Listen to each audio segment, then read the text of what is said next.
Thank you po kay Lord dahil hindi po kayo nagpatinag at bumarito po kayo ngayong gabi. And ngayon po sa gabi nito, alam po natin, lagi pong sinasabi na nakakapagpatuloy po tayo dahil lamang po sa kabutihan po ng Diyos sa ating pong mga buhay. Naniniwala po ba kayo doon? Hindi po tayo nakakapagpatuloy dahil mabuti po tayo, kundi dahil po sa mabuti po ang Diyos. At sa gabi pong ito, ako po ay nagpapasalamat sa Panginoon muli sa oportunidad na Kanya pong binigay upang makapagbahagi po sa inyo ng Kanya pong salita ngayong gabi. Naniniwala po ako na ang bawat isa ay nais po ng Panginoon at ang usapan po kayo sa pamamagitan mo ng Kanyang mga salita sa gabi pong ito. Kaya ako, bago po tayo magsimula, tayo po ay manalangin. Panginoon, Diyos po naming dakila, makapangyarihan po sa lahat, nagmamayari ng aming mga buhay. Salamat po Diyos sa kabutihan po ninyo. Salamat Ama sa katapatan po ninyo. Bagamat kami po ay minsan ay hindi naging tapat sa inyo Panginoon, pero Ikaw ay nananatiling tapat at nagiging mabuti. At ang grasya mo Panginoon ay nananatili sa aming pong mga buhay. Sa gabi pong ito aming Ama, ang aming pong hangad ay tunay na Ikaw po ang aming mapakinggan, Ikaw po ang aming maranasan, Ikaw po ang Diyos, ang siyang muli hong magbigay ng iyong pong mga pangako, maging mga pagpapaalala sa kung sino po kayo Panginoon, at lalo higit kung sino po kayo sa aming pong mga buhay aming Ama. Maraming salamat po, at ngayon pa lamang po Diyos, ay winawaksiho namin sa pangalan mo ang gawa mo ng kaaway, amang po ang distraction Lord na meron po sa paligid po na ito. Sa pangalan mo Jesus ay tinataboy po namin ito aming Ama. At Ikaw lamang ang patuloy na maranasan at manguna sa gawain po ito. Ngayon pa lamang ay dinideclare po namin ang katagumpayan Panginoon sa aming pong gagawin naming Ama. Maraming salamat po. Ito po ang aming pagsusumamo at panalangin sa pangalan ni Jesus. Amen. Ayan, so muli ko isang pinagpalang gabi po sa inyong lahat. And ngayon ay pagpapatuloy po natin yung ating pong theme na Jesus is all about or is all about Jesus. Kaya naman ang pamagat na meron po tayo sa gabi pong ito ay sa pamamagitan niya at para sa Kanya. Yan mula sa Colossians chapter 1, tatlong verses lamang po yan, mula sa verse 15 and hanggang 17. May mga Biblia po ba kayo? Meron po bang dalang Biblia? Oo, pero karamihan ay wala mang nakikita. Siguro, dito lang po natin basahin sa script po natin. Mula sa Colossians, or sa Tagalog po niyan, ay Colossians chapter 1, verse 15 hanggang 17. Sige, dito na lang natin basahin. 1, 2, 3, basa. The Son is the image of the invisible God, the firstborn over all creation. For in Him all things were created, things in heaven and on earth, visible and invisible, whether thrones or powers or rulers or authorities, all things have been created through Him and for Him.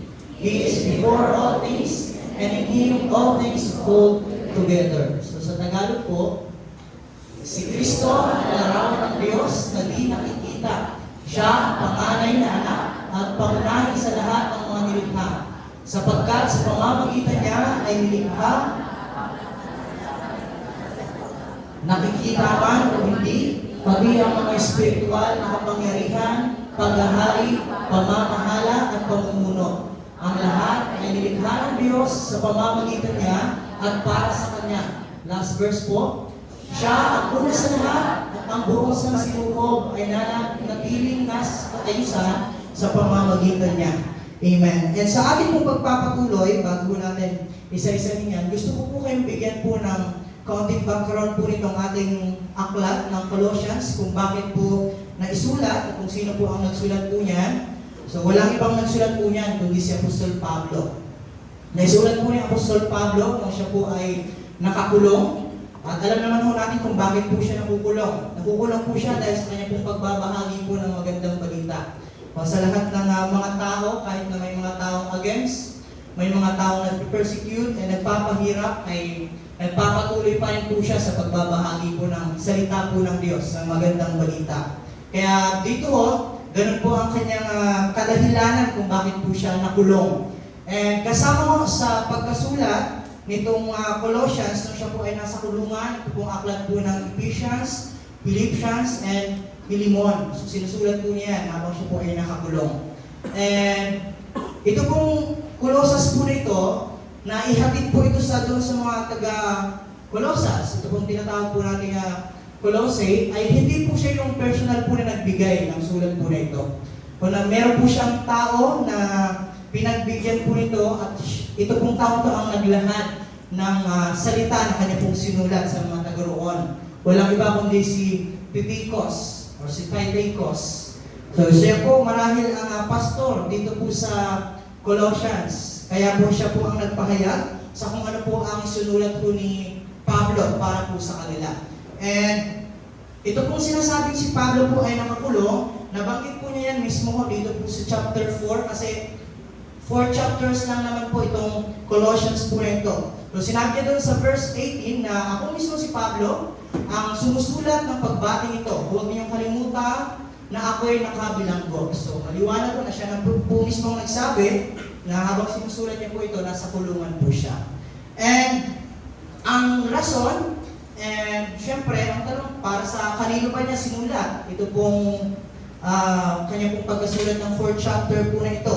So walang iba, kundi sa mga Christian, sa mga mananampalataya na taga doon. Kaya naman, ito pong sulat po nito, wala pong ibang kadahilanan. And yan po ang tanong sa atin, bakit niya ba nasulat? Walang iba, kundi ang mga Christian ay gusto niya pong paalalahanan kung ano ang tamang katuruan.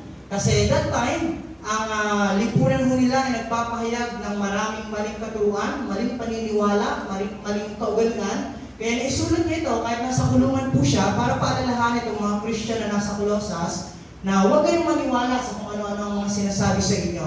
Kundi, ang nahihayag niya dyan, kung ano at kung sino po ang Panginoong Hesus, at kung ano po ang ginawa ng Panginoong Hesus. At isa pa, kung bakit naisulat niya po ito, ang purpose niyo, para i-encourage po ang bawat mananampalataya po doon. Sa ganun ay lumago po sila sa kanilang spiritual po na buhay. Na-encourage niya po dyan, kung babasahin niyo po mula chapter 1 hanggang chapter 4, mga magagandang salita kanya pong binibitawan dyan. Sa gayon, ay ma-encourage po sila para po mas lumaga or mag-mature po ang kanila pong spiritual po na buhay. And syempre, hindi po mawawala dyan kung bakit niya po naisulat, ay para palakasin, patatagin, pagtibayin, paglalimin ang pananampalataya po nila. At sa gabi po ito, naniniwala ako na ganoon din po ang nais po ng Diyos sa ating pong mga buhay. Na mas lumago, mas maniwala po tayo, at mas maging malawak po tayo sa pagkakilala po natin sa Panginoon. Kaya naman, for our introduction mo, itong passage na napili po natin, maaari po ba ninyong basahin? Kaya naman po ang magbasa. 1, 2, 3, go!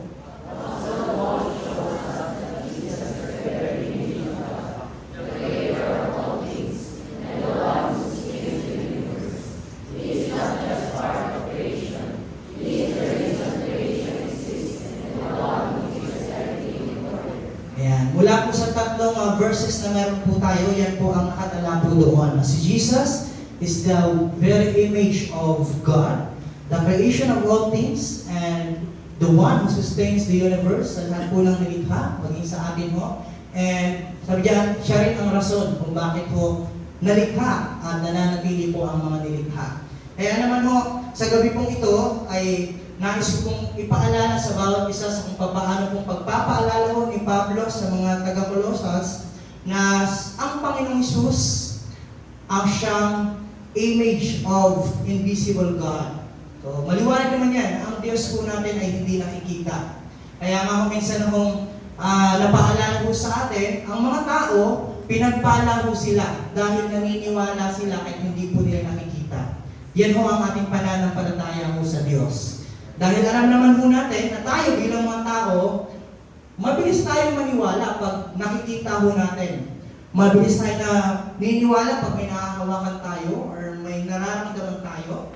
Di ba? Minsan na natin nabanggit na naniniwala akong mahal mo ako pag pinaramdam mo sa akin. Naniniwala akong mahal mo ako pag pinakita mo sa akin. Di ba? Ganun mo tayo kasi ganun naman talaga ang tao. Hindi basta-basta naniniwala pag wala akong nakikita.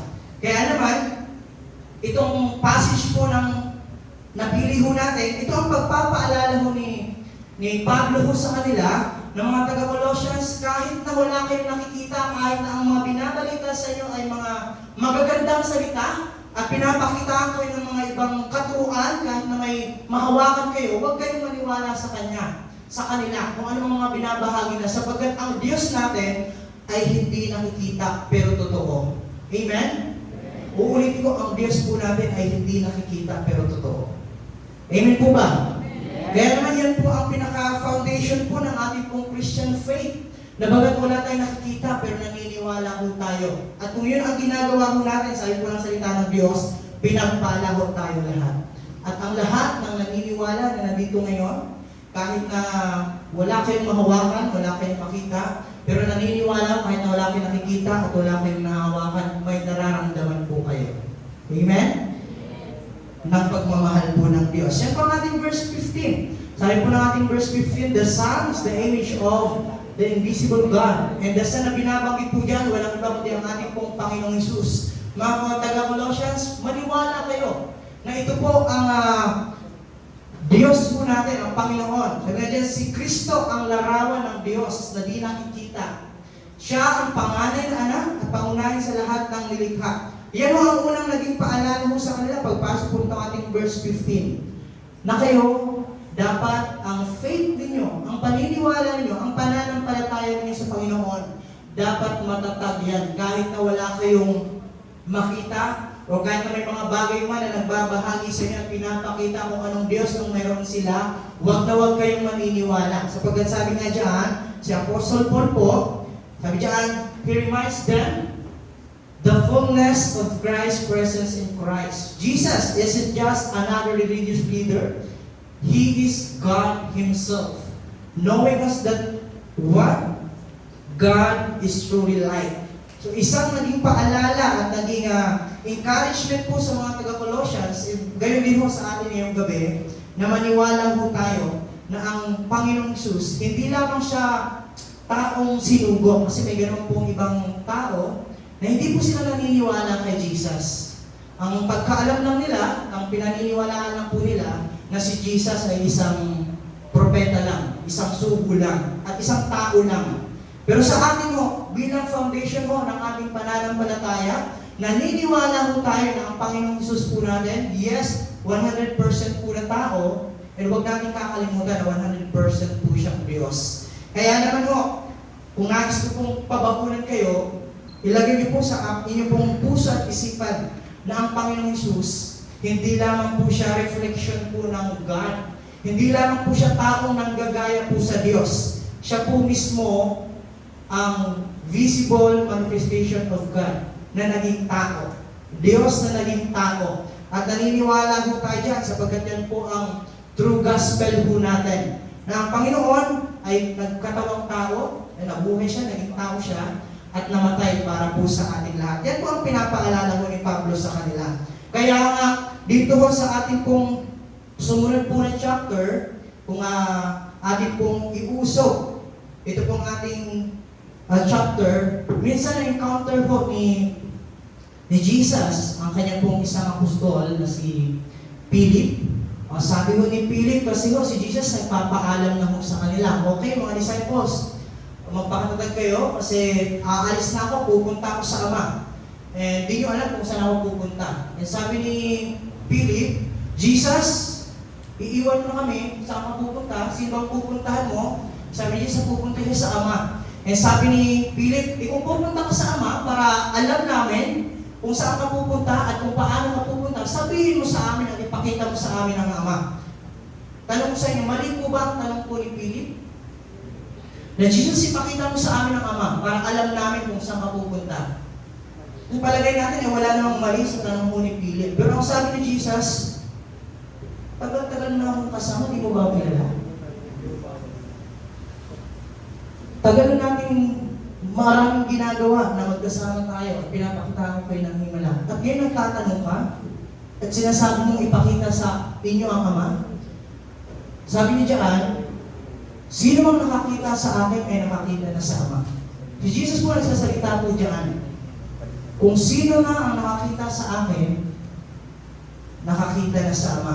Kaya naman, kung aatras pa ho tayo, ay mismong si Jesus, yan ho ang kanya pong naging paalala. Hindi lang sa itong mga disciple po niya, kundi sa lahat ng tao. Anong sabi ko sa chapter 12? The one who looks at me is seeing the one who sent me. Again, si Jesus po ang nagsasalita po diyan. Sino man daw nakakita na sa akin ay nakakita na rin sa nagsugo sa akin. Sige ho, atras pa po tayo ng 2 chapter pa. Ayan, maliwanag na sabi po ni Jesus, ako at ang Ama ay iisa. Bakit ang iba hindi makapaniwala sa ganyan? Bakit sinasabi nilang si Jesus ay tao lang at hindi siya Diyos? At sinugo lang siya, iba siya sa Diyos. Dito sa ating pong pag-aaral, muli pinapaalalahanan po tayo na ang Panginoong Hesus. Siya na po nagsabi, siya at ang Ama ay iisa. Naniniwala po ba kayo dyan? Amen? And kaya naman, ngayon mo, ito po ang siyang nais ko rin pong patuloy na ibahagi rin po sa inyo kung paano binahagi po ni Apostol Pablo sa mga taga-Colossians na ito pong si Jesus is the perfect presentation of God, nature, character, and being. 100% po siyang Diyos. Again, ang Panginoon Jesus ay hindi lang po siya nang gagaya para maging Diyos. Siya po mismo ang Diyos. Amen po ba? Kaya naman ho, sa bawat isa kung meron po tayong titingnan na modelo ho sa ating pong pamumuhay, walang iba kundi ang Panginoong Jesus. Kasi siya po ang perfect po na halimbawa po natin. Walang kapintasan. Ito pong ating pong modelo ito bilang isang Kristiyano. At yan po ang binabahagi po sa kanila ni Apostol Pablo. Ng mga taga-Colossians, huwag na huwag kayong maniniwala sa kung ano ang mga katuruan. Ito, muli nilalatag ko sa inyo kung sino at ano ang Panginoong Hesus sa buhay po ninyo. At naniniwala ko lang po na nandito ay meron ng Kristo sa kanapong mga buhay. Amen po ba? Meron pa po ba dito hindi naniniwala ko sa Panginoon? Naniniwala ko ako na ang lahat po na nandito ay tumanggap na po sa Panginoon. And pangalawa, ito po ang sabi niya. Ating point number 2, wala po sa verse 16 po natin. Christ is the creator of all things, and everything exists through Him and for Him. Si Jesus daw ay ang naglikha ng lahat ng bagay. And ang bagay, kung bakit siya nilikha, walang ibang kadahilanan, kundi para po sa Kanya. Yan po ang sabi natin, verse 16. Sabi natin, verse 16, okay, kaya na po magbasa. 1, 2, 3, go. All things were created, things in heaven and on earth, visible and invisible, whether thrones or powers and rulers and authorities. All things have been created through Him and for Him. So dito, malinaw mo na sa pool po ang ating pong temang it's all about Jesus. Lahat ng nilikha ay hindi para kung kanino man. Ito ay lahat ay para sa Panginoon. Maging itong ating pong mga buhay. So may Tagalog din po dito, sabi niya, sapagkat sa pamamagitan niya, so si Jesus po rin itong niya na tinutukoy po dito, ay nalikha ang lahat ng nasa langit, nasa lupa, nakikita man or hindi, pati ang mga espiritual na pangyarihan, paghahari, pamamahala at pamumuno. And ang kadahilanan, sinabi rin po dito sa ating verse 16 kung bakit nilikha. Para ho sa Diyos ang kadahilanan kung bakit po niya ito nilikha. So isang pagpapaalala sa kanila ni Apostol Pablo, and syempre ganoon din ho sa atin yung gabi, na ang Panginoong Hesus, siya po ang siyang dakilang manlilikha po natin.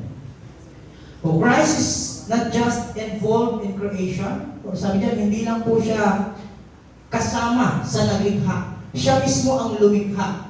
At yan pa ang ating mga susunod na tatalakayan. Sabi niya, He is the Creator. All things in the universe, seen and unseen, exists through Him and for Him. So maliwanag kung binabanggit ni Pablo dito sa kanila na mga mananampalataya ng mga taga-Colossians, ito ang paniwalaan ninyo. Huwag kayong maniwala sa kung anong mga bagay-bagay, kung sino mang sambahin ninyo, sapagkat ang Panginoong Hesus na binabahagi ko sa inyo ay siya po ang may lalang ng lahat. And kung papansin mo natin, lahat ng bagay, maging hindi lang mo sa mundong ito. At sa lahat ng hindi pa ho natin nakikita. Kaya nga, maging sabi doon sa Hebrews po natin, maging ang mga anghel ay dapat na sambahin siya. Diba? Sabi ng ating Hebrews. And yan, napapatunay sa John 1:1 na pagpapatutuo sa atin na sa paglikha pa lang, nandun na ho ang Panginoong Hesus. In the beginning. Sa pasimula pa lang, nandun na ho siya. Wala pang mga, kung ano-ano mga bagay ho na nakikita ho natin sa mundong ito. Nandun na ho ang Panginoon.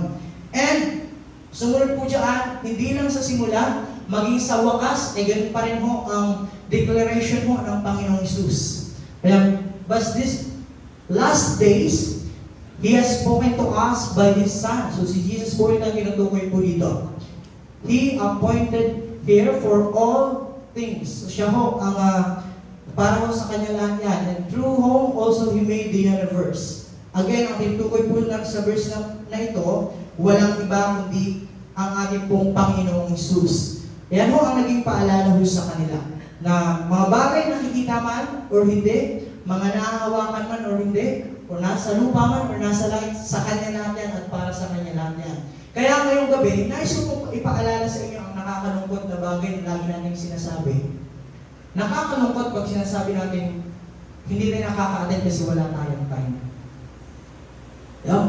Marahil ay ilan sa atin ay ganun ang nagiging dahilan kung bakit hindi tayo nakakadalo sa gawain.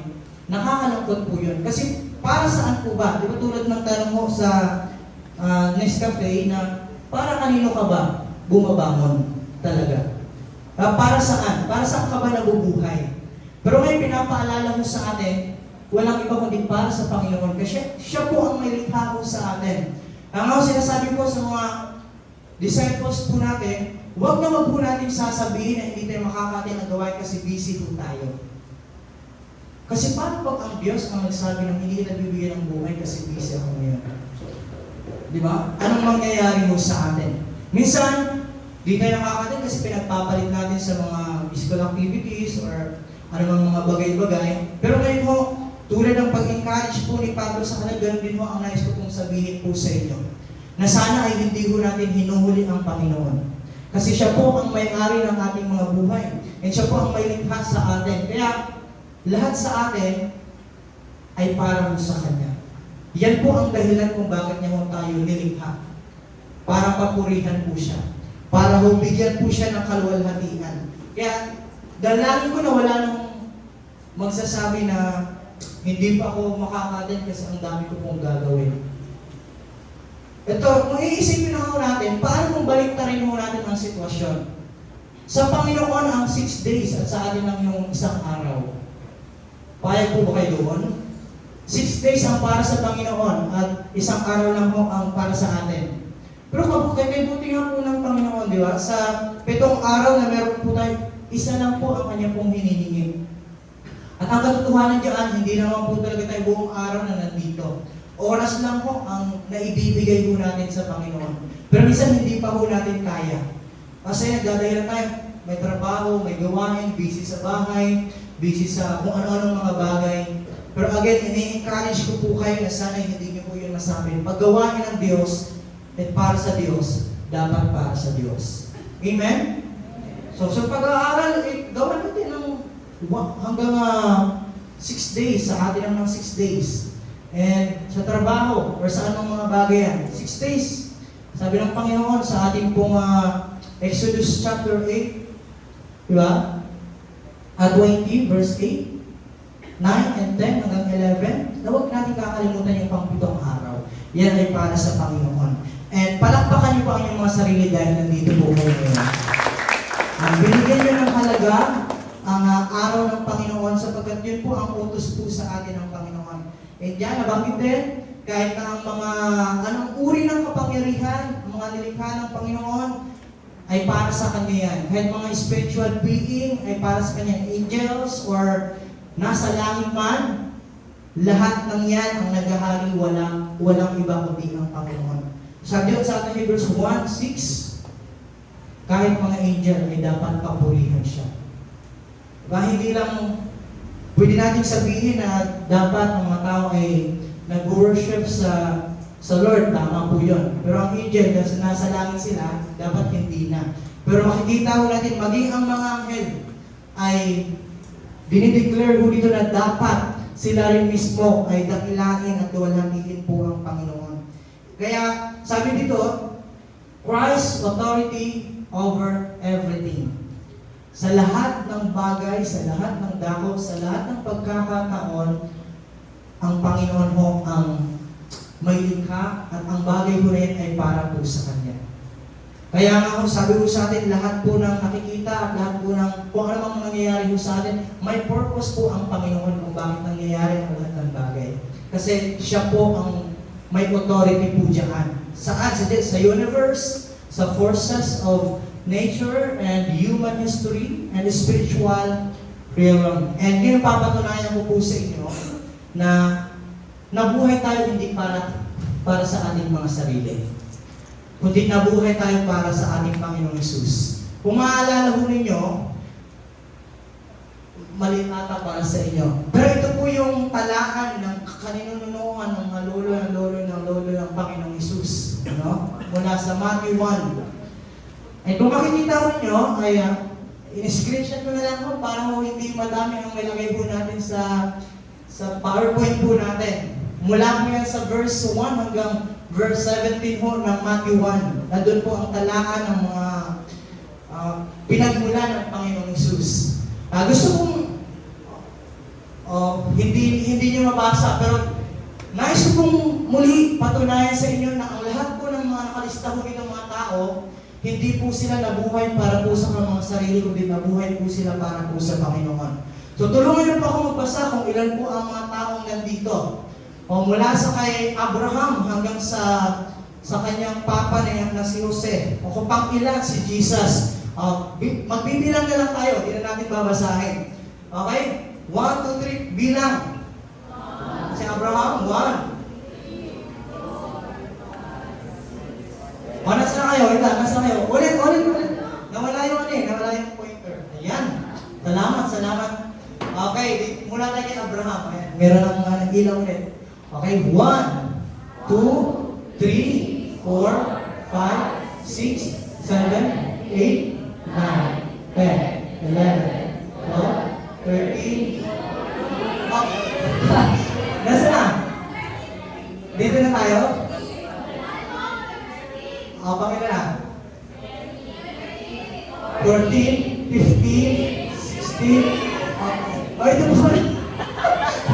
Ito pa.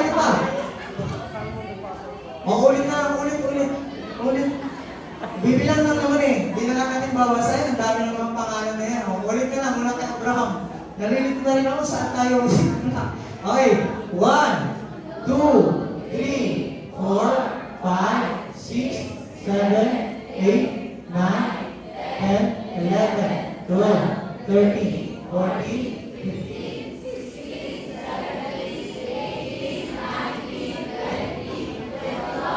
22, 23, 24, 25, 26, 27, 28, 29, 30, 32, 33, 34, 35,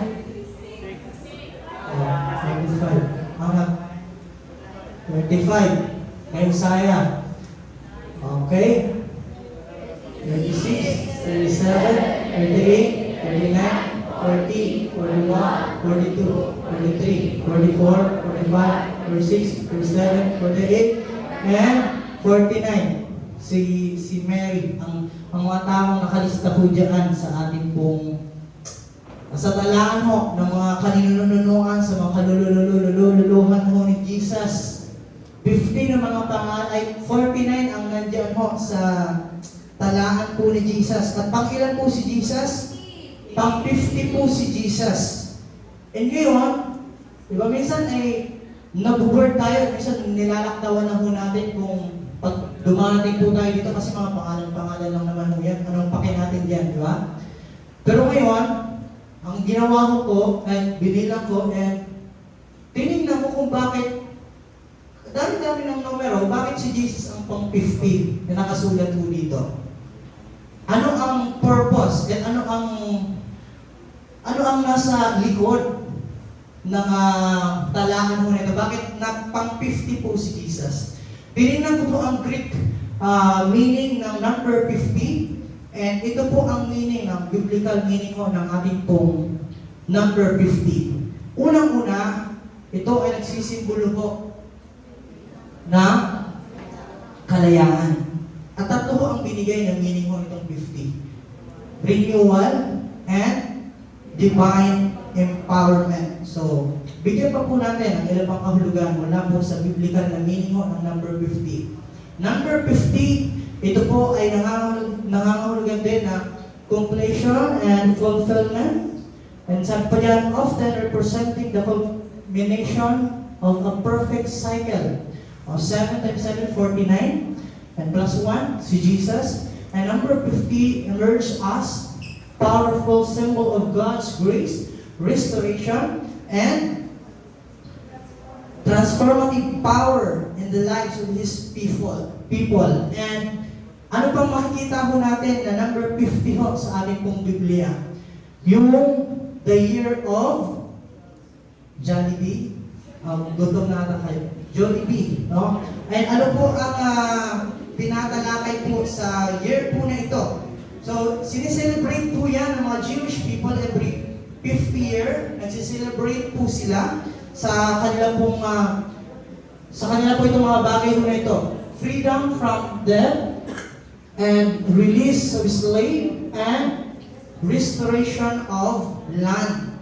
So, para hindi ho kayo magtaka kung ano ba ang meaning mo itong Jollibee ho na ito, hindi po Jollibee yan, tutulungan ko na lang po kayo na i-search po sa mga Google po ninyo. So, yan ho ang meaning po niyan. The year of Jollibee is the year of celebration, forgiveness, and the time of celebration, forgiveness, and renewal. So, nandito pa sa baba ang ilan? Free slave people, forgive death, return land. So, same lang po sa ating nabanggit sa nauna. And kung maaalala din po ninyo, ang pinakamahalagang kaganapan sa Biblia ho natin na meron pong number 50, yung sa Acts. Sa Acts, kung maaalala niyo mula sa pagkabuhay ng Panginoong Jesus, nung si Jesus ho ay resurrect, dito ko natanggap ng mga disciple niya ang pinangako sa kanila. Walang iba kundi ang banal na Espiritu. So mula sa kanila pong daming pagkatakot kasi nawala na ho si Jesus, nung pagka 50 days ay muli hong nanumbalik, naging nabuhay muli ang kanila pong pananampalataya at paniniwala sa Panginoon. Umapoy ulit. And ngayon, bilang application po natin sa 50 ho na ito, sabi diyan, ito po ay nagpapakita rin mo ng spiritual freedom, seeking new beginnings, pursuing empowerment through the Holy Spirit. And ano po ngayon ang ating pong take-away po niyan? Mula ho sa mga taong na ilista ho doon sa mga kaninunungan po ni Jesus, alam niyo po ba ang mga lipi o itong mga nakalista ho doon, kung pag-uusapan ho natin na nagmula ang pagkabuhay ng isang hari, hindi po mula sa mga perfect po na tao. Mula ho sa mga makasalanang tao. Bibigyan ko kayo ng mga ilang halimbawa doon sa mga nakalistang tao. Itong 49 po na ito. Hindi natin isa-isa kasi sobrang tayo po na. Tatlo lang. Kung maaalala ho ninyo, nabasa rin po natin ang pangalang Rahab doon sa listahan po ng angkat po ni Jesus. Aakalain po ba natin gagamitin ang life po ng isang makasalanang babae para mabuhay ang isang magliligtas sa buong mundo?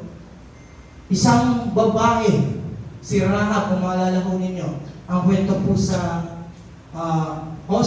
Joshua chapter 2, diyan po ang kanya pong kwento, na siya ay isang prostitute na kaunang-unahang babae na nagligtas sa napakaraming tao. Bakit? Bakit natin nasabi? Sapagkat siya ang dahilan kung bakit nakalabas o nakatago at nakalaya mo or natalo mo ng mga Israelita ang mga kalaban mo nila. Pero, nandito po sa talaan mo ng kaninunuan po ni Jesus ang babae hong isang makasalanan. And, yan, dito sa Josue, sabi diyan, si Rahab ang nagpatuloy ho sa dalawang sinugo ho ni Josue para maglantaw ba doon sa kalaban, di ba? Magbantay and pagmanman ho sa kalaban ho nila. Isang babaeng nagbibenta ho ng panandali ang aliw. At sa Biblia po natin, isang babaeng marumi po yan at napakamakasalanan pag ganyan po ang trabaho po ninyo. And nabasa rin po natin sa talaan ho, itong binasa natin 49 ho na tao, nandoon rin po ang nagngangalang Jeroboam. Si Jeroboam po, siya po ang sumunod po kay Solomon. Kung babasahin mo natin, ang kwento ho na ito, siya rin ay isang taong nagrebelde ho. Ano po siya? Itong si Jeroboam po nito ay kumbaga alalay po siya ni Solomon. Isa po siyang disciple po ni Solomon. Pero sabihin, he was stubborn in his adultery. Tumalikod sa Diyos. Gumawa ng kung anong gusto niyang bagay. Lahat ng kasamaan ginawa niya. Pero nakalista sa talaan mo ng Panginoong Hesus, ng kanya pong pinagmulan. Yan po ang mababasa mo natin, kung gusto nyo basahin, ay mula po sa unang hari, chapter 11, verse 26, and chapter 14, verse 20. Nandiyan po ang kwento po niya. And ito pa, kung maalala mo ninyo, okay, itong pagpapatunay na siya ay tauhan ni Solomon, itong si Jeroboam. Isa siyang magaling din po sana itong taong ito, pero nag-rebelde ho siya sa pananampalataya at paniniwala. And, ito, tatlo lang binigay kong halimbawa po sa inyo. Si Manase ho, kung kilala ho niyo si Manase, anak po siya nino. Manase, anak po siya ni Ezekias, na nag-pray ng kasi alam naman natin yung king na yun ay mamamatay na siya. Sinabi siya ni Yahweh na mamamatay ka na. And di ba nag-pray siya, Lord, ay tama na yung mga ginagawa ko. And lahat ng gusto mo, ginagawa ko naman. Yun yung prayer ng papa niya. So, bigyan mo ako ng buhay pa ulit. And alam natin na bigyan ulit siya ng 15 years na nabuhay ulit siya. So, ito ang naging anak niya. And ang anak niya na ito ay isa sa naging pinakamasama sa Israel. Pero tingnan, nasa listahan po siya ng talaan ho ng mga kaninunuan po ni Jesus. Ano ang ginawa ho niya? Ito ho, nagtatayo ho siya ng mga rebulto, sumasamba sa mga Diyos-Diyosan, napakaraming Diyos-Diyosan. And ina-encourage niya ang mga tao na mag-worship sa kay Baal. And ano pa nakalista ho dito? Okay, naggagamot din po ito, practicing divination and witchcraft, consulting mediums and spiritists. Oh, bahala yan. Oh. Practice human sacrifice. Alam niyo ho, maging anak niya ho ay sinusunod niya para ho maging handog. Yun ho ang kanyang ginawa. Pinakamasamang tao sa buong Israel ang taong ito. Pero nasa listahan po siya ng ating pong Panginoon. At ano mo ang gusto kong patunayan po sa inyo? Bakit po nabuhay po sila? Nabuhay po sila hindi po para sa kanilang mga sarili. Nabuhay po sila para po mabuhay ang Panginoong Hesus. Amen? Hindi para sa kanilang sarili, kundi para sa Panginoon. Kaya po, pagpapatunay kung bakit pang 50 po ang Panginoon, sabi doon, ang meaning ng ating 50 ay pagpapalaya. At ang mga taong ito, walang iba, kundi ang pang number 50 ang nagpalaya ho sa kasalanan po nila. Amen? Ang number 50 po na ito ang nagpalaya, ganun din po sa atin. Kasi tayo ay hindi rin, kasi ang meaning din po doon sa ating number 50 ay pagpapalaya o pagpapawala mo ng utang po nila. At yan po ang ginawa sa atin ng Panginoong Hesus. Bakit pang 50 po siya? Siya ang nagbayad at nagpalaya ng ating pong mga kasalanan. Amen? Kasi ang kasalanan mo, ang kabayaran po niyan ay walang iba kundi kamatayan. Amen po ba? Kaya siya po ang pang number 50 para po siya po ang magbibigay po ng kalayaan po sa lahat ng sangkatauhan. Amen? Nasundan niyo mo kung bakit pang 50 po si Jesus? Sapagkat siya po ang muli nagpalaya ho sa atin mula sa mga kasalanan mo na ito. And, ayan, kung gusto niyo pong basahin pala yung kwento ho ni Manase, ayan, picture niyo na lang ho. Balik tayo doon sa kay Manase ho.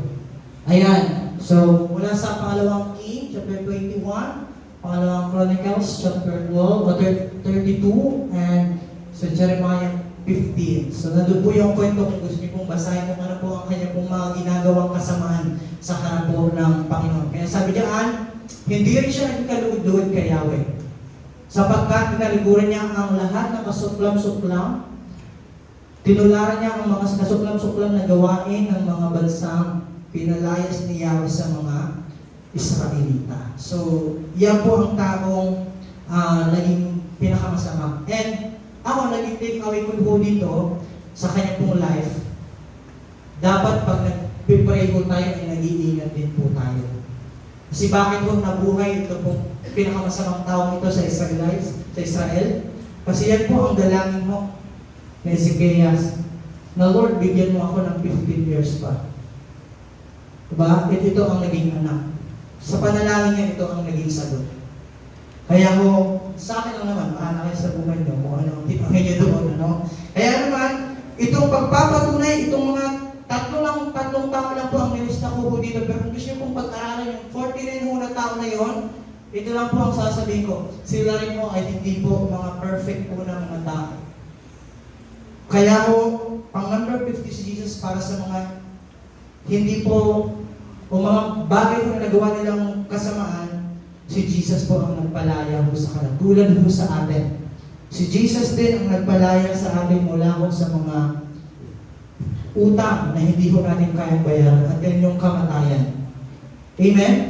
At sabi niya, si Jesus ang makakapagbigay po nun sa atin. Kaya naman kung yan po pala ang siyang pagpapakita nitong buhay po ng Panginoong Hesus, muling pagpapaalala na nabubuhay mo tayo hindi para sa ating mga sarili, kundi para po sa Panginoon. Para po sa kung anong purpose ng Panginoon sa ating pong mga buhay. Kaya nga, huwag po nating laging isentro ho ang ating pong mga sarili. Saan man, sa trabaho, sa pag-aaral, or maging sa ministry, maging ang ministry ay hindi po patungkol sa ating, kundi patungkol po sa kung sino po ang Panginoon. Ang lahat ng bagay po na ito, para po yun sa Panginoon. Kaya naman, isang pagpapakita pa ng mga o pagpapatunay kung bakit nabubuhay ang tao sa 49 po na iyon ay mga sobrang daming kasalanan ng mga taong iyon, pero maging sa atin rin ay ganito pagpapaalala po sa atin. Dahil sa pang number 50 po na iyon, nakalayaan ang ibig sabihin. Nagpatawad sa atin, walang iba kundi ang pang number 50 na tao. Walang iba kundi ang Panginoon. Si Kristo ang handog na ikapagpapatawad ng mga kasalanan. Hindi lamang sa ating mga kasalanan, kundi maging sa lahat. Sabi yan, maging kasalanan ng lahat ng tao. Kaya yung mga 49 mo na taong nakalista doon, sold po yun ang pang number 50. Walang iba kundi ng ating pong Panginoon. At ganoon din naman po sa atin. Naniniwala po ba kayong binayaran na po tayo ng Panginoon? Yan po ang ginawa ko sa atin ng Panginoon. Kaya naman, isa pa sa loob ito, si Kristo ay namatay dahil sa ating mga kasalanan. Nabuhay, namatay, at nabuhay muli. Yan ho ang ating pong number 50. Kaya sana naunawaan niyo yung ating number 50, kung bakit pang 50 po si Jesus, nakalista ho yung sa mga talaan po niya ng chapter 21, chapter 1 ng Matthew natin. Kaya ho, walang iba na ganoon din pong pagpapaalala kapag tayo tumayo upang manalangin, patawarin muna ninyo ang mga nagkasala sa inyo. Sapagkat minsan, hindi natin pinapatawad ang iba sapagkat tayo ay ma-pride. Iniisip ang ating sarili. Pero ngayon, isang pagpapatunay sa kung paano nating isipin na ang lahat ay hindi patungkol po sa atin, ang mga nagkasala ay patawarin din po natin. Amen? Kasi kung si Jesus, kung titingnan mo natin kung patungkol lang po yun sa sarili niya o ng kanyang pong pagkatao, dapat hindi niya mo ginawa na magpakamatay kasi wala naman po siyang kasalanan. Diba ngayon, ang gusto ko pong sabihin sa inyo, sino mo tayo para hindi po para patawarin po ang iba? Sino mo tayo para hindi po magawad din mo ng kapatawaran sa mga taong nagkasala po sa atin? Patawarin na po natin sapagkat ang buhay po natin ay hindi naman po ito para sa atin, para kay Lord. Kasi ang gusto ni Lord, hindi siya mag-glorify pag hindi tayo marunong magpatawad. Diba? Hindi tayo mag-glorify, hindi natin mag-glorify ang Panginoon kung ganyan. Iniisip po natin ang ating pong mga sarili lamang. Kaya minsan pa, isang application mo kung paano sinasabing hindi patungkol sa atin ang buhay mo nito, para sa application po natin, ay ating pong patawarin ang mga nagkasala po sa atin. Amen? At ito, isa pang number 50 ho sa Biblia ho natin, na nagbigay din po ng freedom. Kung maalala ho ninyo ang kwento po ni Josue, Joseph, ano ni Jose? Naalam po natin ang kwento na sinaktan siya, tinaboy siya, pinaliguran siya ng kanyang pong mga mismong mga kapatid. And nung may pagkakataon siyang iparamdam ulit o iparamdam sana sa kanila na okay, noong ako ay, diba, bata pa, binenta niyo ako, tinalikuran niyo ako, tapos ngayon, hihingi kayo ng tulong sa akin, no way. Pero alam niyo, ito pong ating chapter 50 ng Genesis po natin, si Jose ay nagbigay ng freedom sa kanyang pong mga kapatid. Pinalaya ang kanyang pong mga kapatid. Kaya sabi nga diyan, mula nang namatay ang kanyang ama, alang-alang ng mga kapatid ni Jose, paano kung galit pa sa atin si Jose at gantihan tayo ng kalupitang ginawa natin sa kanya? Pero alam niyo po kung anong naging sagot po ni Jose? Pinapatawad ko na kayo. At ako ang bahala sa inyo. Nagugutom kayo ang pangangailangan niyo, ako ang bahala sa inyo.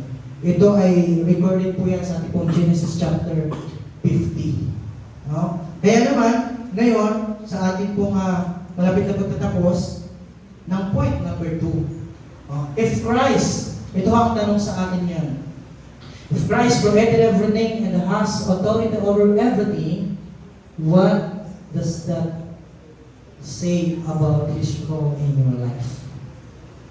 Kung sinasabi natin, ang buhay pala natin ay maging, sa buhay ko na ito ay ang Panginoong Jesucristo ang may-ari at para sa Kanyang lahat, check natin ang ating mga sarili. Sino ba talaga ang nangunguna dyan? Ikaw o ang Panginoon?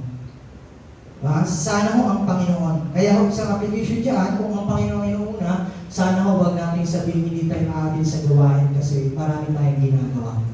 Kaya ho, do you treat Jesus with honor, worship, reverence that He deserves as the Creator of the universe and sa ating pong mga buhay? Kasi ngayon, alam na natin na kung bakit tayo nilikha. Nilikha pala tayo hindi para sa ating mga sarili, kundi bigyan ng glory ang ating pong Panginoon. So, wala tayong ibang magawa, kundi i-honor po siya, i-worship po siya, at magbigay po ng galang po sa Kanya. Sapagkat yun ang dahilan kung bakit niya mo tayo nilikha. Kaya ho, mga kabataan, ito ho, maging si Pablo. Ang sabi niya, kasi si Pablo, dami niya hong pwedeng ipagyabang sa kanyang pong sarili. Pwede niya pong sabihin kung ano po ang mga nakuha niya, maging material na bagay at maging kasaganahan, spiritual, pwede niya pong ipagyabang yun. Pero alam niyo po, ang sabi niya, hindi ito patungkol sa akin. Patungkol to sa Panginoon. Kaya sabi niya, lubos, at lubos na pakipag-isa sa Kanya, ang aking pagiging matuwid. Sabi ni Pablo, sabi niya mismo, ang aking pagiging matuwid ay hindi sa pamamagitan ng pagsunod sa kautusan.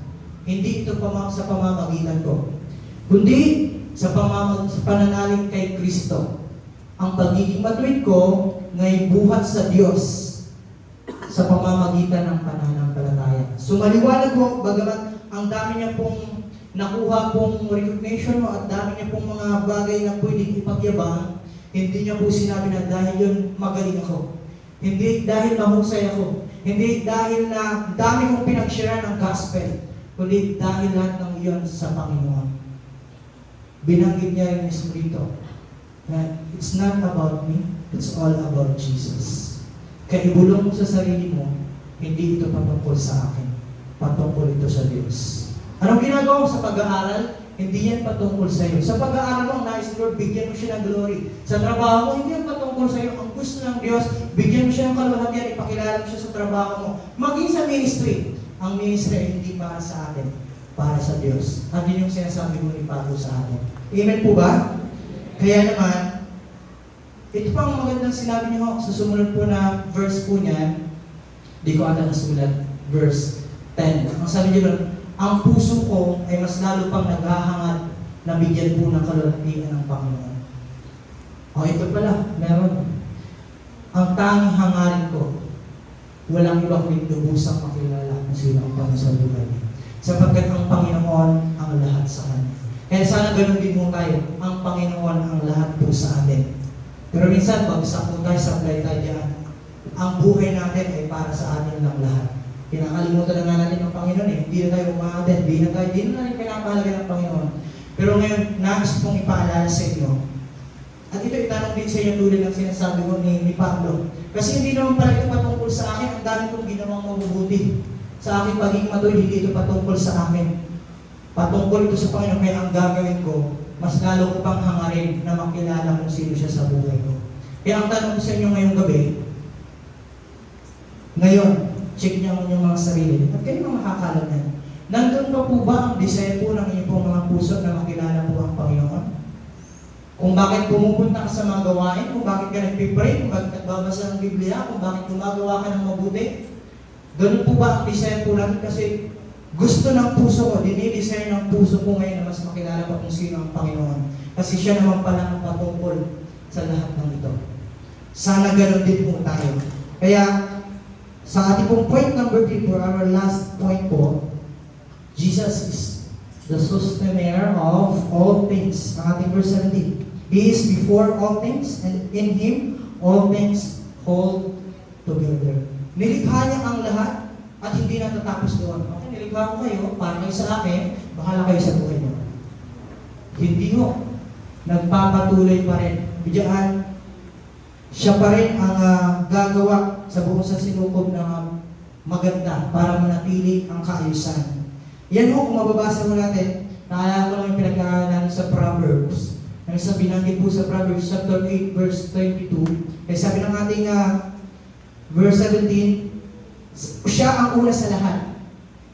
Itong ating kawikaan. Sa lahat ng nilikha ni Yahweh, ako ang siyang una.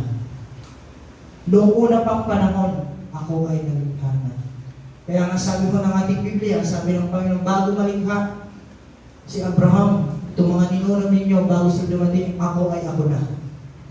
Isang pagpapatunay na ang Panginoon, sabi dito sa atin, siya ang una sa lahat. Kaya naman, ano pa ang takeaway ko natin?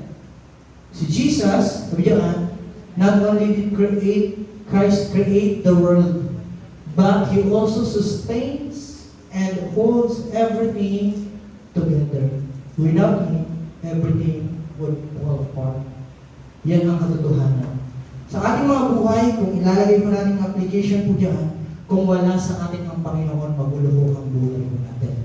Maniwala ko kayo hindi. Ang pamilya po natin, ang pag-aaral po natin, ang trabaho po natin, ang ating sarili mismo, pag wala ang Panginoon Jesucristo, mas lalo tayong mahihirapan. Sapagkat siya lang ang nagsusustain ng lahat sa atin ng kaayusan. Ang tanong, nasa sa atin ba ang Panginoon? Kaya kung makikita ko natin yung pagpapatuloy ho na ginagawa ho ng Panginoon, itong Greek word, itong meaning ho ng hold together po dito, conveys the idea of holding things in place, keeping everything function in harmony. Ang nais ng Diyos ay mabuti pa rin. It reflects Christ's constant and faithful involvement in creation. Hindi lang sa mga bagay na nakikita ko natin, kundi maging sa ating pong mga buhay. Kaya naman, kung si Jesus pala ang patungkol sa lahat, sa kanya ang lahat, and yung ating mga buhay. And siya rin po ang nagbibigay ng kaayusan. Ibigay natin ang ating buhay sa Kanya. Kaya sabi ko dito, pakibasa ko natin. Life can often feel chaotic. Life things are falling apart. The reminder that Christ is the one who holds everything together can be a source of peace and assurance.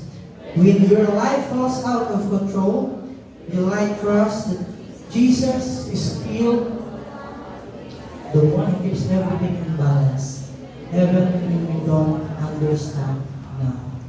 At wala nang ibang magiging response ngayon kasi sa Kanya naman pala ang lahat. Walang iba kundi ibigay natin ang ating buhay sa Kanya. Siya ang pag-drive natin ang ating mga buhay.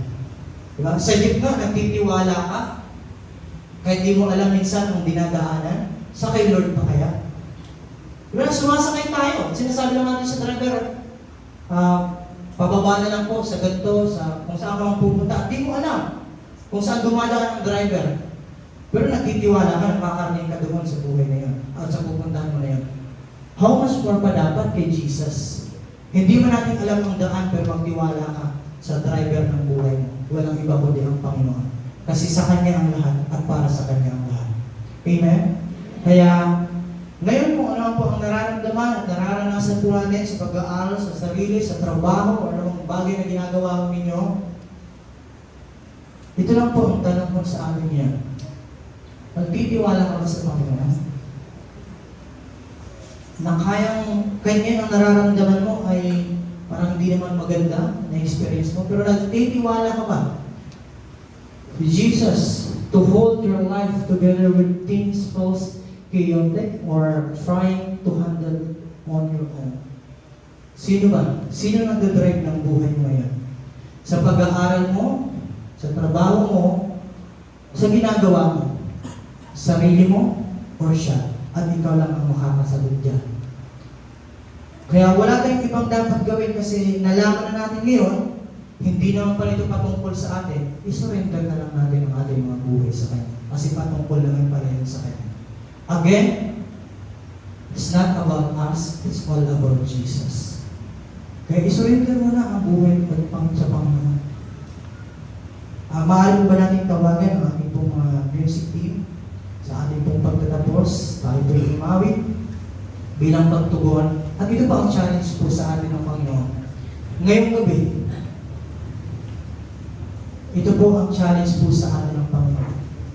Natutunan natin na ang Panginoon pala, siya ang naglikha ng lahat at ito ay para sa Kanya lahat. Bilang mga kabataan, bilang mga mananampalataya, Lord Jesus, kilalanin natin patuloy ang Panginoon.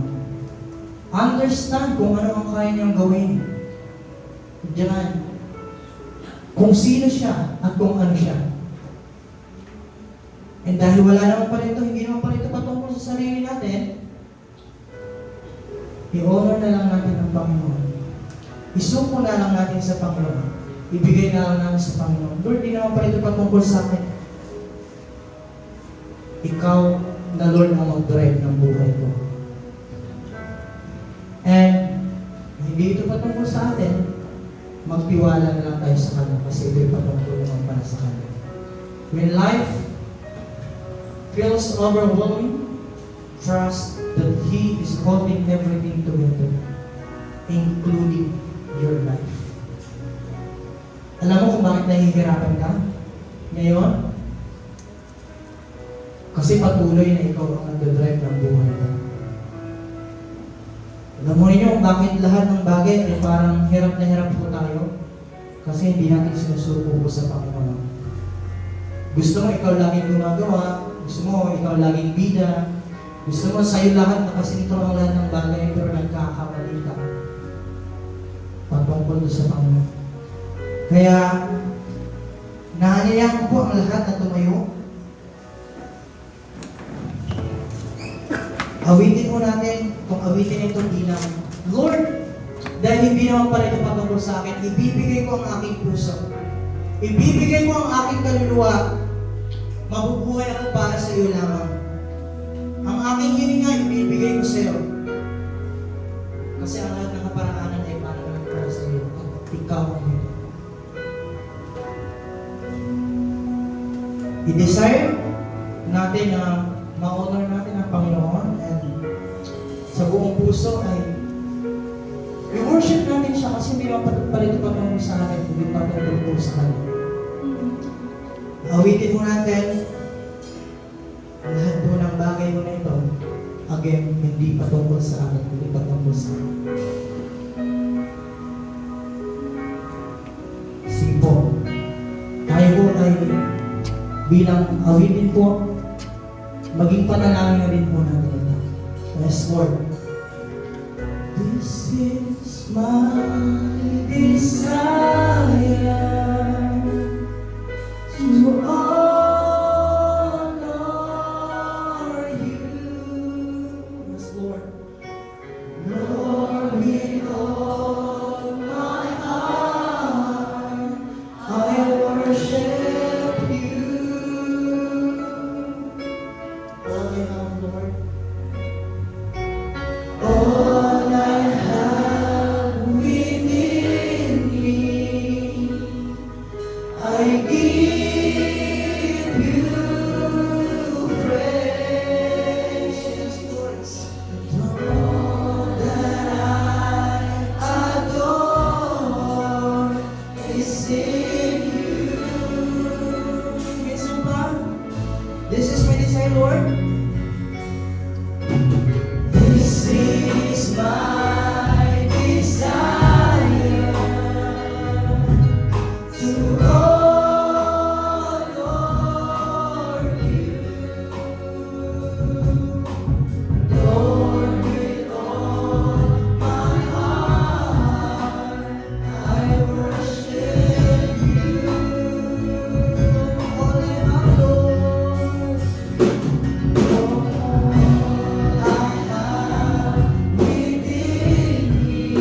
Yes, Lord, I give you praise. I give you praise. All that I adore is in you. Ikot ang gawin po natin sa Panginoon. Ialay natin ang ating mga puso. Lord, I give you my heart. I give you my soul. I live for you alone. Every breath that I take, every moment I'm awake. Lord, have your way in me. Sige mo. Itaas mo natin ang ating mga kamay na nagsasabi, Lord, ito ang desire ko, Lord. Hallelujah. I-honor mo ang Panginoon kasi hindi patungkol sa atin, patungkol ka sa Kanya. Yes, Lord. Ibigay mo ang puso mo sa Panginoon. Lord, with all my heart, I worship you. Ang lahat sa atin ay para sa Panginoon. Yes, Lord. All I have within me, I give you praise.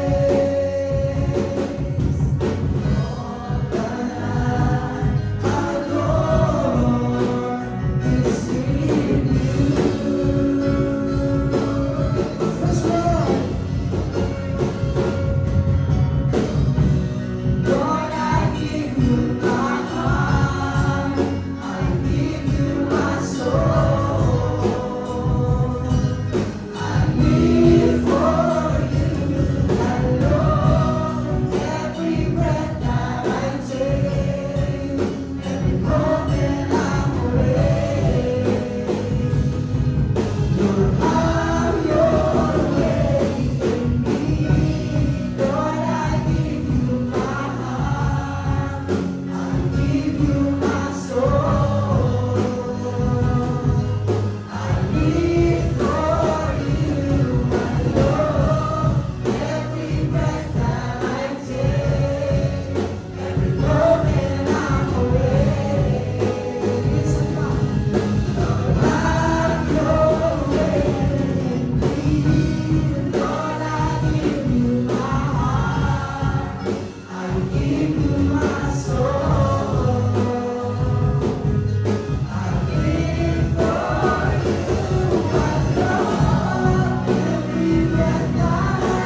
sa amin, kundi para sa inyo, aming Ama.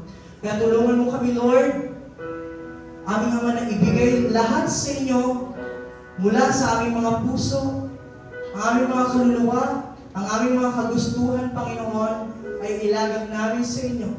Sapagkat ikaw ho ang nagsabi sa amin yung gabi, Panginoon, na kami ay para sa inyo, mabuhay kami para sa kalahatian po ninyo, hindi sa aming mga sarili namin. Lord, thank you so much for reminding us that it's all about you, not us sa amin. Maraming salamat sa inyo po ang kalahatian, pagpupuri, pagsambat, pagluwalhati. Ito po ang aming dalangin sa pangalan ni Jesus. Amen. Sige po, ay kapag po, ay tumakutan sa ating pagkakaroon sa Panginoon.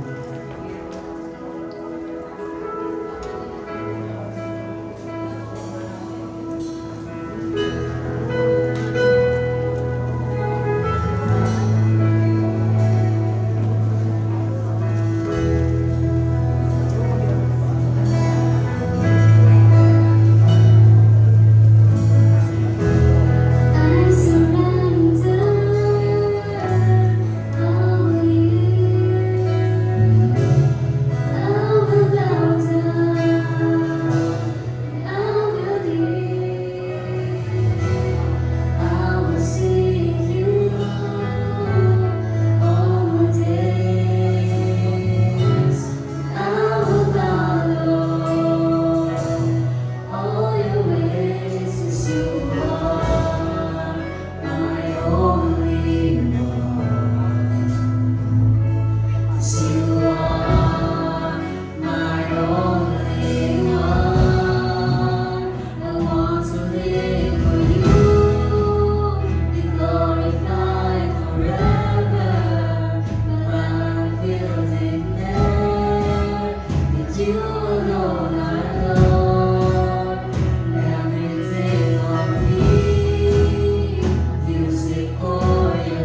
Sige po, tayo po ay tumayo para po sa ating wakas na panalangin. So ngayong gabi sana po ay challenge po tayo. Ako ho, isa sa naging challenge po sa akin, si Lord na ho ang pag-drive ko ng aking buhay. Sapagkat bilang ang katotohanan, hindi na nga natin alam yung daan patungo sa buhay, tapos tayo pa yung mag-drive. Napakahirap. Si Lord, siya yung pag-drive natin kasi alam niya ang pupuntahan, alam niya yung daan, at alam niya ang lahat. Kaya, ang bawat isa, dalangin ko sana'y na-challenge kayo ngayon. Sige po, tayo manalangin. Panginoon, salamat sa inyong mga salita. Salamat sa pagpapaalala kung sino po kayong Diyos sa aming pong mga buhay, pagpapasalamin at yung mga salita kung sino po kayo sa kami, Panginoon, sa harapan po ninyo. Patawarin niyo kami, Lord, kung minsan ay pinapangunahan namin kung ano lang ang gusto namin, Panginoon, at hindi ang gusto po ninyo. Patawarin niyo kami kung mas nauuna, Panginoon, kung ano lang po ang ano pong minanais, Panginoon, hindi po ang nais ninyo sa aming mga buhay. Salamat sa pagpapaalala, Lord, na hindi pala ito patungkol sa amin kung bakit kami nabubuhay, kung bakit kami nag-aaral, kung bakit kami lulugan nagtatrabaho, kung bakit kami, Panginoon, nandito ngayon. Ito pala patungkol sa inyo amin. And Lord, silyuhan nyo ng iyong banal na dugo, ng iyong banal na Espiritu Santo, ang salita namin na pakinggan ngayong gabi, na sabihin na hindi po ito mawala sa aming mga puso, Panginoon. Ipaalala niyo po ito sa amin kung kaman ay makaranas at makalimot po sa inyo. God, sa mga oras po nito, ako po'y nagsasalita sa pangalan mo, sa dakilang mong pangalan, sa makapangyarihan mong pangalan. Lahat ng nandito ngayon, Lord, puspusin mo ng iyong banal na Espiritu Santo, sapagkat hindi po sila mababago sa pamamagitan ng salita ng tao, kundi sa pamamagitan nila ang Panginoon.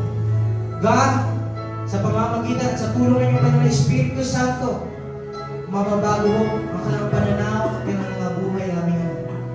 Kaya anuman din, Panginoon, ang mga dalangin mo nila, mga kabalahan po nila, mga naalala po nila, mga problema po nila, sa pag-aaral man, sa pagtatrabaho man, sa pamilya man, sa sarili man, sa pangalan mo, Jesus, palayain mo sila, aming Ama. Lord, sa sakit at karamdaman, palayain mo sila, Panginoon. Pagalagin mo sila, Lord, God, sa kalungkutan. Pasigahin mo sila, aming Ama. God, pagpalain niyo po sila sa pangalan mo, sapagkat yan ang pangako mo sa amin, aming Ama. Salamat po. At sa inyo po namin, Panginoon, ipinagkakatiwala ang aming mga buhay. Sa inyo po namin binabalik ang aming pagpupuri, pagpapasalamat, pagluwalhati, parangal sa pangalan ng Panginoon Jesus na aming Panginoon at tagapagligtas. Amen. Amen. Amen. God bless po sa inyo naman.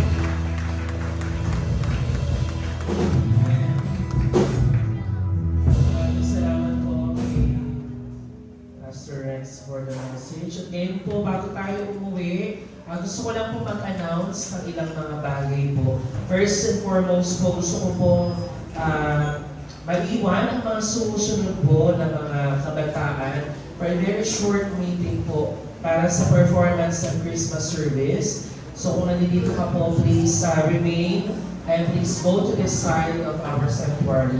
Si Aljon, si Angelica, Ashley, Krishna, Christian, Daryl, Gian, John Ray, Joshua, Matt, Marianica, Mary Grace, Macarina, Verhel, Kyle, JM, sino nga ito isang JM? JM with an H-A-Y, JM, Sunny, Justin, Rosie, Rodel, Lane, Jennifer, parang ano ito ang profile data ito ng mga FB, Kez, Rachel, Aaron, and Renzo. Yan po. Paki-iwan po kayo dito po sa kabin, dito sa side ng stage. And reminder ko po mga kabataan, please pay attention po muna. Sa darating po na December 22 ang ating po Christmas service ng ating church. So tayo po ay sabay-sabay na sa service sa linggo po na yan. This coming Sunday na po yan, at 10 a.m. po sa Jose Santos Covered Court. Doon po tayo, tulad po last year. And that will start at 10 a.m. So wala po tayong 5:30 p.m. service on that day, but a joint service for everyone, mula po sa mga Sunday school kids hanggang sa mga adults. So, pwede pa-flash naman natin yung ating pong Sunday service.